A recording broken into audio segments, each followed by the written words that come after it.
கருவேப்பிலை சுவைக்காக மட்டுமல்ல, பல ஆரோக்கிய நன்மைகளையும் கொண்ட ஒரு மூலிகையாகும்.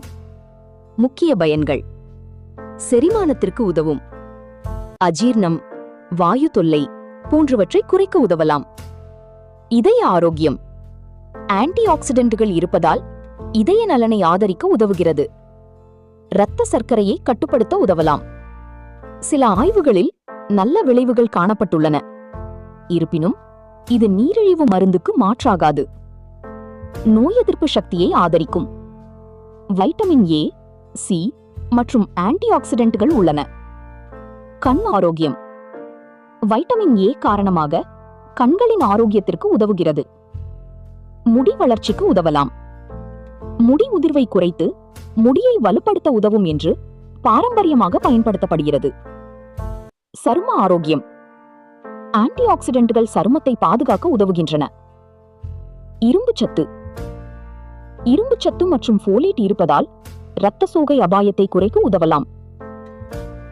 எப்படி சாப்பிடலாம்?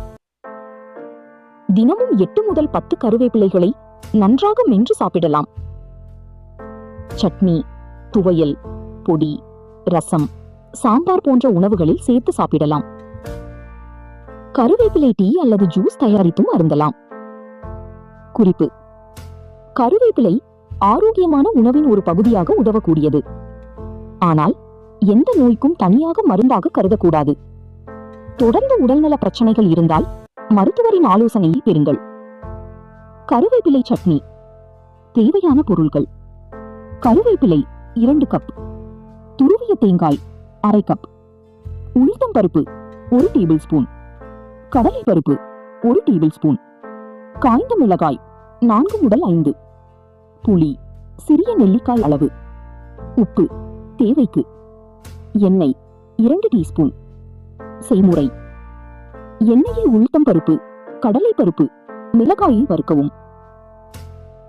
கருவேப்பிலையை சேர்த்து 2 முதல் 3 நிமிடம் வதக்கவும். ஆறிய பிறகு தேங்காய், புளி, உப்பு சேர்த்து அரைக்கவும். விருப்பமானால் கடுகு, உளுத்தம் பருப்பு, கருவேப்பிலை தாளித்து சேர்க்கலாம். கருவேப்பிலை துவையல். தேவையான பொருட்கள்: கருவேப்பிலை 2 கப், பூண்டு 5 பல், காய்ந்த மிளகாய் 6, புளி சிறிய துண்டு, உப்பு தேவைக்கு, நல்லெண்ணெய் 2 டேபிள் ஸ்பூன். செய்முறை: எண்ணெயில் மிளகாய், பூண்டு வதக்கவும். கருவேப்பிலையை சேர்த்து நன்றாக சுருங்கும் வரை வதக்கவும். புளி, உப்பு சேர்த்து தண்ணீர் மிக குறைவாக வைத்து கெட்டியாக அரைக்கவும். சூடான சாதத்தில் நல்லெண்ணெய் சேர்த்து கலந்து சாப்பிட்டால் மிகவும் சுவையாக இருக்கும். கருவேப்பிலை பொடி. தேவையான பொருட்கள்: கருவேப்பிலை 3 கப், உளுத்தம் பருப்பு 1/4 கப், கடலை பருப்பு 1/4 கப், தனியா 2 டேபிள் ஸ்பூன், சீரகம் 1 டீஸ்பூன், மிளகு 1 டீஸ்பூன், காய்ந்த மிளகாய் 8, உப்பு தேவைக்கு, பெருங்காயம் சிறிதளவு. செய்முறை: கருவேப்பிலையை நன்றாக கழுவி முழுமையாக உலர்த்தி மொறுமொறுப்பாக வறுக்கவும். மற்ற பொருட்களை தனித்தனியாக வாசனை வரும் வரை வறுக்கவும். அனைத்தையும் ஆறவிட்டு உப்பு சேர்த்து பொடியாக அரைக்கவும். காற்று புகாத டப்பாவில் சேமித்தால் 1-2 மாதங்கள் வரை பயன்படுத்தலாம்.